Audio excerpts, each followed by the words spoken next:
Study plan for December 2022 exams. तो अगर आपका सीएस का एग्जाम दिसंबर 2022 में है तो आज का ये वीडियो आपके लिए, क्योंकि आज ये वीडियो में हम डिस्कस करेंगे स्टडी प्लान दिसंबर 2022 एग्जाम्स के लिए। और ये वीडियो सबके लिए, अगर आप चाहे एग्जीक्यूटिव में हो तो भी ये वीडियो आप देख सकते हो, अगर आप प्रोफेशनल में हो तो भी ये वीडियो आप देख सकते हो। इनफैक्ट अगर आपका एक ग्रुप, दो ग्रुप, तीन ग्रुप जितना भी बाकी है, ये वीडियो आप देख सकते हो।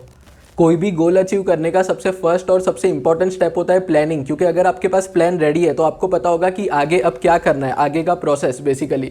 तो अगर आपको दिसंबर 2022 का एग्जाम्स क्लियर करना है तो उसके लिए आपके पास एक प्लान होना चाहिए, क्योंकि आपको पता होना चाहिए कि नेक्स्ट 4 मंथ सितंबर, अक्टूबर, नवंबर और दिसंबर में आपको कैसे आपका टाइम यूज़ करना है, क्या क्या चीज़ें करनी है, क्या क्या चीज़ें अवॉइड करनी है, ताकि आप दिसंबर 2022 के एग्जाम्स अच्छे मार्क्स से क्लियर कर पाओ।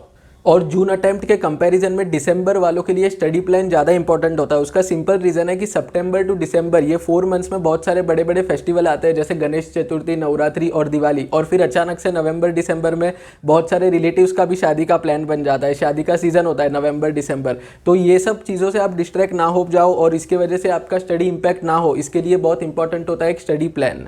तो अब स्टडी प्लान बनाने के लिए या फिर दिसंबर 2022 एग्जाम्स के लिए स्ट्रेटेजी बनाने के लिए सबसे पहले आपको देखना पड़ेगा कि एग्जैक्टली आपके पास कितना टाइम है। तो ये वीडियो अपलोड हो रहा है सितंबर 1, 2022 को, तो आपके पास पूरा सितंबर मंथ है, अक्टूबर और नवंबर मंथ है, 3 मंथ्स पूरा है। और दिसंबर का 10 डेज, 1 to 10 दिसंबर, लास्ट का 10 डेज में इंक्लूड नहीं कर रहा हूँ क्योंकि उसमें आप फाइनल रिविजन करोगे जो एग्जाम के पहले होता है वो। तो एग्जैक्टली आज के दिन से आपके पास 100 डेज है और यही 100 डेज डिसाइड करेंगे कि दिसंबर 2022 एग्जाम्स में आप पास हो जाओगे कि नहीं। तो अब आते हैं वापस आज के वीडियो के टॉपिक पे और मैं आपको बताता हूँ स्टडी प्लान और 10 important strategy to clear the December 2022 exams. और ट्रस्ट मी, अगर आपने ये सारे 10 के 10 पॉइंट फॉलो कर लिए अच्छे से तो मोर देन इनफ है और इजीली आप 4 महीने में आपका पूरा सिलेबस भी कंप्लीट कर पाओगे और एग्जाम्स भी क्लियर कर पाओगे। बहुत लोग को लगता है कि 4 मंथ्स कम है, but trust me 4 months more than enough है आपके एग्जाम्स क्लियर करने के लिए।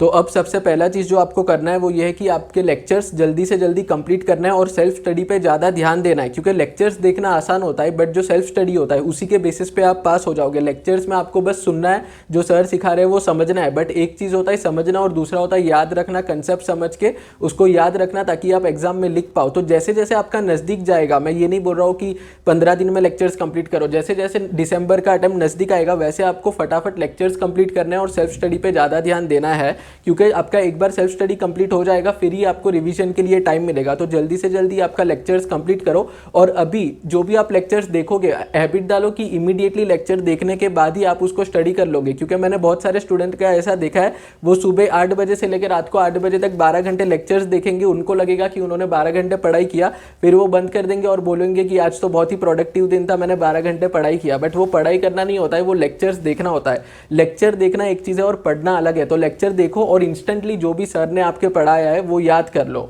जो सेकेंड चीज़ आपको करना है वो है रिवीजन। ये सबसे इंपॉर्टेंट पॉइंट है ये पूरे वीडियो का। जितना ज़्यादा आप रिवाइज करोगे उतना अच्छे से आपको याद रहेगा, उतने अच्छे से क्लियरली आप एग्जाम पेपर में लिख पाओगे। अगर आपने एक्सपीरियंस किया होगा, प्रोफेशनल में 9 पेपर्स है, एग्जीक्यूटिव में 8 पेपर्स है, पढ़ना इतना मुश्किल नहीं है जितना उसको याद रखना है। मतलब आप पढ़ भी लोगे बट 3-4 महीने बाद, क्योंकि आप जून से पढ़ाई कर रहे होंगे दिसंबर अटेम्प्ट के लिए, या फिर अगर आपको अभी अटेम्प्ट लगा है तो आप भूल भी चुके होंगे कि क्या क्या आपने पढ़ा था एग्जाम के पहले। इसके लिए बहुत इंपॉर्टेंट है कि जो आप पढ़ रहे हो वो याद रहना चाहिए। और वो याद कैसे रहेगा? रिवीजन के थ्रू। तो जितना हो सके उतना रिवीजन का टाइम बढ़ाओ। जैसे जैसे अटेम्प्ट आपका नज़दीक आता है वैसे रिवीजन पे ज़्यादा ध्यान दो, क्योंकि अगर आपका रिवीजन सॉलिड रहेगा तो ही आपको सारी चीज़ें याद रहेगी। क्योंकि पढ़ना ईजी है, आप पढ़ सकते हो, बट 9 सब्जेक्ट है और एग्जीक्यूटिव में 8 सब्जेक्ट है, तो इतना सारा कंटेंट याद कैसे रहेगा? रिवीजन के थ्रू ही याद रहेगा। तो रिवीजन पे आपको ज़्यादा ध्यान देना है अब लास्ट 4 मंथ्स में।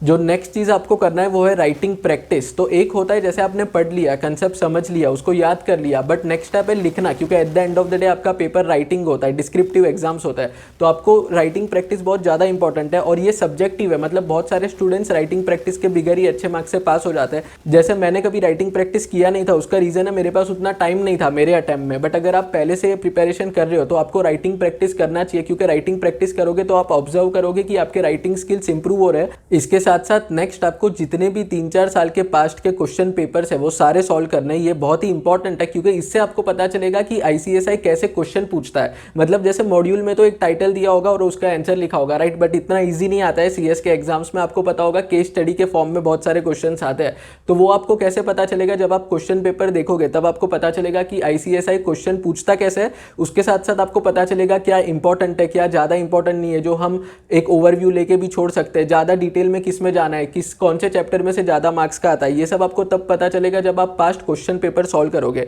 तो बहुत इंपॉर्टेंट है पास्ट क्वेश्चन पेपर सॉल्व करना लास्ट 3 to 4 ईयर्स के एग्जाम्स के। अब क्वेश्चन पेपर से ही रिलेटेड नेक्स्ट स्टेप है, वो है आईसीएसआई का गाइडलाइन आंसर्स। तो बहुत सारे लोगों को सरप्राइजिंगली अब तक नहीं पता कि आईसीएसआई भी अपना गाइडलाइन आंसर्स इश्यू करता है। गाइडलाइन आंसर में आंसर का फॉर्मेट होता है जो आईसीएसआई खुद बताता है कि जो हमने क्वेश्चन पेपर आपको दिया था पिछले अटेम्प्ट में उसका आंसर आपको ऐसे लिखना था। तो बेसिकली इससे आपको पता चलेगा कि आईसीएसआई का एक्सपेक्टेशन क्या है, एग्जामिनर का एक्सपेक्टेशन क्या है आपसे, कि आंसर में कितने पॉइंट्स होने चाहिए, आंसर का फॉर्मेट क्या होना चाहिए, कौन से लैंग्वेज में आपको आंसर लिखना है। लोग स्कैनर सॉल्व करते हैं 3-3 4-4 बार, बट आईसीएसआई का गाइडलाइन आंसर नहीं देखते, जबकि आईसीएसआई ही क्वेश्चन पेपर सेट करने वाला है। तो उसी का आंसर ज्यादा इंपॉर्टेंट है as compare to any external author. तो बहुत इंपॉर्टेंट है आपको एक बार देखना आईसीएसआई का गाइडलाइन आंसर, उससे आपको पता चलेगा कि आईसीएसआई का क्या एक्सपेक्टेशन है आपसे और आपको आंसर एग्जैक्टली लिखना कैसे है। जो नेक्स्ट चीज आपको करना है आपके एग्जाम्स क्लियर करने के लिए वो ये है कि ग्रेजुअली अब आपको आपका स्टडी आवर्स बढ़ाना पड़ेगा, क्योंकि अब एग्जाम्स को सिर्फ 4 महीना है। तो जैसे क्रिकेट में लास्ट 4-5 ओवर्स में कैसे हर बॉल पे बाउंड्रीज मारने का ट्राई करते हैं बैट्समैन, सिमिलरली अब आपको भी आपके एग्जाम में सिर्फ 4 महीना है। तो आपको ट्राई करना चाहिए कि डेली बेसिस पे आप आपका जो स्टडी आवर्स है और जो प्रोडक्टिव आवर्स है, स्टडी आवर्स से ज़्यादा प्रोडक्टिव आवर्स वो बढ़ा सको। क्योंकि अगर आप पहले 8 घंटे पढ़ते थे तो अभी उससे काम नहीं चलेगा। अब एग्जाम्स को सिर्फ 4 मंथ्स है, तो अभी आपको जो बाकी एक्टिविटीज़ है वो कम करना चाहिए। जो बाकी जो आप टाइम वेस्ट करते हो सोशल मीडिया या फिर कोई और चीज़ पे, वो आपको कम करना चाहिए और ग्रेजुअली आपका स्टडी आवर्स बढ़ाना चाहिए। अब ऐसा कोई स्टैंडर्ड आंसर नहीं है कि कितने घंटे पढ़ना है। सिंपल आंसर ये है कि मैक्सिमम जितना आप पढ़ सकते हो उतना आप पढ़ो। 12 आवर्स, 10 आवर्स, 11 आवर्स, जो भी आपका कैपेसिटी है उतना आपको पढ़ना चाहिए। बट आपको इंश्योर करना है कि ग्रेजुअली आपका जो स्टडी आवर्स है वो बढ़ रहा है जैसे जैसे एग्जाम्स नज़दीक आ रहा है। अब नेक्स्ट आपके जितने भी सब्जेक्ट्स है, चाहे आप एग्जीक्यूटिव में हो या फिर प्रोफेशनल में, सभी के लिए आपको मैराथन लेक्चर्स देखने चाहिए। यूट्यूब पे आपको बहुत सारे मैराथन लेक्चर्स मिल जाएंगे। जो भी प्रोफेसर आपको पसंद है उसके मैराथन लेक्चर्स देखो। Marathon lectures one of the best resource है जिससे आप पूरा क्विकली रिवाइज कर पाते हो। एक होता है रिविजन, बट और एक है कि कोई वापस से आपको पढ़ा रहा है, वो भी फास्ट ट्रैक मोड में, जो बहुत डिफिकल्ट होता है। बट आपको ये सारा फैसिलिटीज फ्री में मिल रहा है यूट्यूब पे, क्योंकि अभी हर दूसरे प्रोफेसर अपना मैराथन लेक्चर्स डालते हैं। तो जिसका भी आपने लेक्चर लिया या फिर जिसका भी टीचिंग स्टाइल आपको पसंद है उसके मैराथन लेक्चर्स देखो। रिकमेंड मैं करूंगा कि नवंबर मंथ में मैराथन लेक्चर्स देखना और फिर रिवाइज करना। एक और मिस्टेक जो स्टूडेंट्स करते हैं वो ये है कि एग्जाम के एक दिन पहले कैसे पढ़ाई करना है उसका स्ट्रेटेजी वो एडवांस में नहीं बनाते। वो क्या करते हैं, जब एग्जाम के एक दिन पहले उनको पढ़ना होगा तब वो सोचेंगे कि अब मैं कैसे पढ़ूं। बट ऐसा नहीं होना चाहिए। आपको वेल इन एडवांस पता होना चाहिए कि एक दिन पहले आप एग्जैक्टली क्या पढ़ोगे, आपका कितना स्कोप रहेगा जो आप कवर करना चाहते हो एग्जाम के एक दिन पहले। क्योंकि आप सोच के देखो, आप पूरा 6 महीना 8 महीना कितना भी पढ़ोगे वो एक चीज़ है, बट दूसरा चीज़ ये है कि एग्जाम के एक दिन पहले उतना सारा कंटेंट आप रिवाइज कैसे करोगे, वो बहुत इंपॉर्टेंट है। तो उसका स्ट्रेटेजी जो है वो आपको ऑलरेडी पता होना चाहिए, ताकि एंड मोमेंट पे आप कंफ्यूज ना हो जाओ और एंड मोमेंट पे कोई डिसएडवांटेज आपको ना हो जाए जस्ट बिकॉज आपने एक दिन पहले का स्ट्रेटेजी नहीं बनाया था। अगर आप चाहते हो मैं अलग वीडियो बनाऊं कि एग्जाम के एक दिन पहले कैसे रिवाइज करना चाहिए, तो मेरे को नीचे कमेंट सेक्शन में बताओ, मैं उस पर भी एक अलग वीडियो बना दूंगा।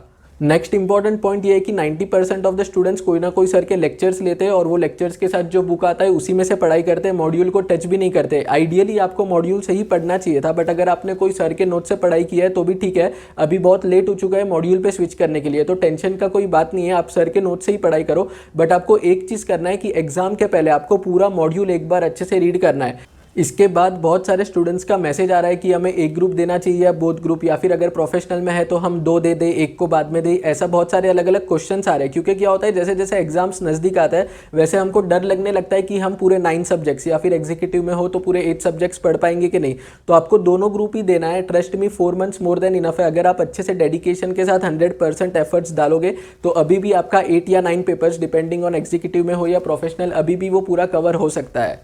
तो फ्रेंड्स ये था स्टडी प्लान और 10 स्ट्रेटेजीज जो आपको फॉलो करना चाहिए अगर आपको आपका एग्जाम क्लियर करना है दिसंबर 2022 टर्म में। और ट्रस्ट में यही सारी चीज़ें मैंने फॉलो किया था और उसी के बेसिस पे मेरे को ऑल इंडिया रैंक आया, और आपको भी ऑल इंडिया रैंक कभी भी आ सकता है, एग्जाम भी क्लियर कर सकते हो, रैंक भी आ सकता है, प्रोवाइडेड दैट आप 100% एफर्ट्स दे रहे हो। मैं भी अपने एंड से पूरे एफर्ट्स दूंगा, आप अकेले नहीं हो, मैं भी साथ में हूँ।